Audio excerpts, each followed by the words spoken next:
हम इस वक्त मौजूद हैं सैफुल मलूक पर और हमारे साथ बड़े प्यारे बड़े खूबसूरत भाई मौजूद हैं जो हमें झील सैफुल मलूक की खूबसूरत सी कहानी सुनाएंगे। अच्छा जी जनाब, ये एक मरतबा का जिक्र है कि एक शहजादा था मिस्र का। उसे सर जी एक दफ़ा ख्वाब आया, इशारा हुआ शहजादे सैफ को। ख्वाब में उसने ये वाली झील को उसने देखा और परी को भी देखा। परी का नाम था बदर जमाल। जी बदर जमाल परी जो थी बहुत खूबसूरत परी थी और सब परियों की मलका और शहजादी। अरे वाह। सुबह उठकर शहजादे सैफ ने अपने वालिद को ये ख्वाब सुनाया। वालिद उसका जो था जी मिस्र का बादशाह था।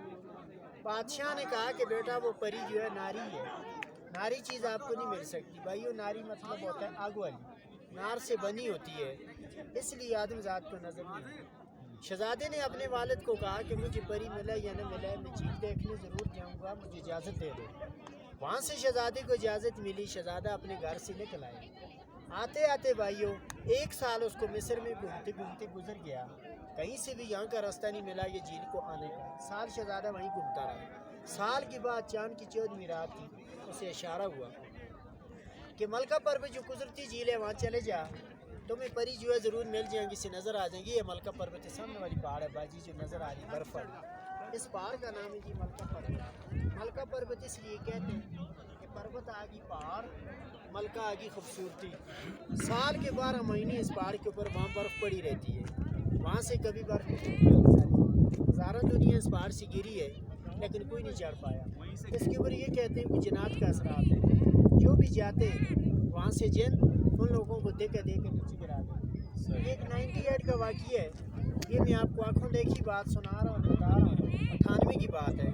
लाहौर का एक बना था राशिद भट्ट, इसी पहाड़ी को सर करने के लिए जा रहा था, इसी से गिरा हुआ, जिसकी डेड बॉडी गुम हो गई थी। हम लोगों को मिली है 14 महीने के बाद। इसने फर्स्ट टाइम केटू 29,000 है, 17.5 था और काफ़ी लोग वहाँ से गिरे लेकिन पहुँच नहीं पाए। ये पाकिस्तान की वाहिद पहाड़ है, मलका पर्वत पहाड़ है, जिसके ऊपर अभी तक नहीं चलता। बाद में सर जी क्या हुआ कि शहजादा अपने घर से निकल आए मिस्र को। आते आते रास्ते में से कोई अल्लाह वाला एक मिला, वली बुज़ुर्ग। उस वली बुज़ुर्ग का वहाँ रास्ते में मज़ार था। तो सच्चे ज़माने थे, कोई गैबी वली था वहाँ रास्ते में बैठा हुआ। शहजादा वहाँ से गुजर कर आ रहा था, ये झील ढूंढ रहा था। उस वली ने शहजादे से पूछा, ऐ शहजादे आप किस लिए यहाँ जंगल में घूम रहे हो, जा रहे हैं? उसने कहा कि मैं तो ऐसी एक झील है वो झील देखने जा रहा हूँ। उस वली से जी फिर उसे एक सलेमानी टोपी मिली। टोपी मिलने के बाद उसके कब्ज़े में जिंद आगे जनात भूत। उन जनातों शहजादे को मिस्र से उठाया, वहाँ से यहाँ ला कर उतारा ये झील पर। यहीं पर उसने झील देखी, झील की पहचान की। शहजादे ने कहा कि झील तो यही है जो मैंने ख्वाब में देखी है, मुझे परी जो है वो यहाँ कैसे मिल सकती है?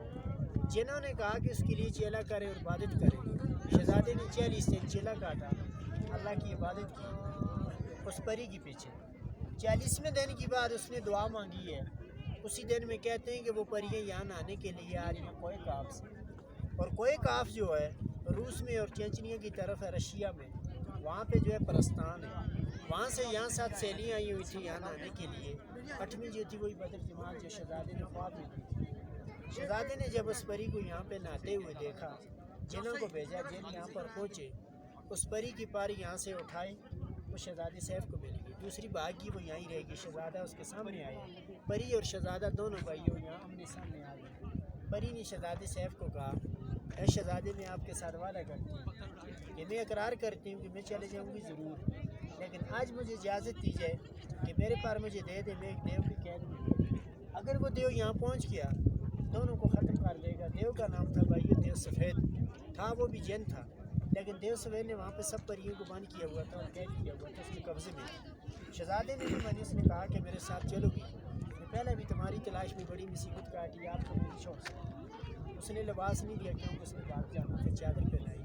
परी और शहजादा दोनों इस नारायण के तरफ चले गए, रवाना हो गए। इस नारायण में इंसानों की वादी नहीं थी, जंगल था, बियाबान एरिया था, सब जना पूतंगा लगा था। दूसरी सहेली को एकाफ पहुंची है, वहाँ जाकर देव सफ़ेद को बताया कि मलका बदर जमाल जंग से जुदा हो, कोई पता नहीं झील में डूब गया। वो देव तलाश के लिए निकला, यहाँ पर पहुँचे, पानी जा रही है नाला। उस वक्त ये झील बंद थी, बड़ी झील थी, झील ऊँची झील थी, ऊपर तक नहीं भरी हुई थी। बाद में जी फिर क्या हुआ कि देव ने यहाँ से अपनी एड़ी लगाकर اس پہاڑ کو یہ جھیل کو یہاں سے دیو نے توڑا ہے. اس لیے توڑا کہ دیو نے کہا کہ شاید یہ جھیل خالی ہو جائے گی, تب جو ہے پری کا پتہ چل جائے گا, نیچے گر گیا ہوا اس کو میں یہاں سے باہر نکالوں. دیو نے یہ جھیل کو توڑا, یہ ریتی علاقہ تھا. اس ناران کے اندر طوفان گیا, فلڈ. وہاں جا کے جب ناران میں پہنچے, پری اور شہزادے نے اللہ سے دعا مانگی. اس زمانے میں دعائیں جلدی قبول ہو جاتی تھیں. اس ناران کے اندر زمین میں ایک پہاڑ بن گیا, پہاڑ کے اندر ایک سرنگ بن گیا, غار, جس کے اندر بھاگ کر پری اور شہزادہ دونوں چھپ. تو دائیں سائڈ سے بھی طوفان گزر گیا اور بائیں سائڈ. یہ غار جو ہے بھائیو ناران میں ابھی بھی موجود ہے. سب لوگ اس غار کو بھی دیکھتے ہیں. جو بڑا ہوٹل بنا ہوا ہے سیف الملوک ہوٹل, جھیل روڈ پہ. یہاں سے آپ جھیل کی طرف کو مڑے ٹرن کیے ہوئے. سیف الملوک ہوٹل کے بالکل نیچے کی طرف راستہ جا رہا ہے, دریا کے ساتھ ساتھ پکا روڈ بنا ہوا ہے. سامنے وہ پہاڑ ہے, گول سی پہاڑ ہے, اوپر قبرستان ہے, وہیں مقامی لوگوں کا, نیچے ان کا غار ہے. غار کے اندر لائٹ نہیں جلتی, وہاں پہ لوگ لائٹ لے کر جاتے ہیں, ٹارچ روشنی. وہاں سے ٹھنڈی ہوا آ رہی ہے, مشہور غار ہے. دیو سویجو تھا بھائیو, جس دیو نے یہ جھیل کو توڑا تھا, وہی دیو پری کو ڈھونڈا ڈھونڈا اور پری کی تلاش کرتا کرتا جو صحیح تک پہنچ گیا. دیو کو وہ پری نہیں ملی تو صحیح آ رہی ہے اس کمرے سے. وہیں وہ دیو کسی پہاڑ کے ساتھ, وہاں جا کر وہ دیو پہاڑ بن گیا. اس لیے جگہ کا نام رکھا ہوا دیو صحیح مسکر. پری اور شہزادہ کافی عرصہ اسی غار کے اندر چھپے رہے. بعد میں جو جنہوں کے قبضے میں, جنہوں نے پری اور شہزادے کو بتایا کہ آج تو دیو جو تھا وہ ختم ہو چکا, اپنے ملک میں جو ہے واپس جا سکتے. ان جنہوں نے پری کو اور شہزادے کو اس غار میں سے دونوں کو نکال کر لے کر مصر کو بھیجا. اس کے نام کی وجہ دی جھیل کا نام جو تھا یہ مشہور. اس کی تعریف پری اور اس کے بارے میں شکریہ, تھینک یو, زبردست, مزیدار.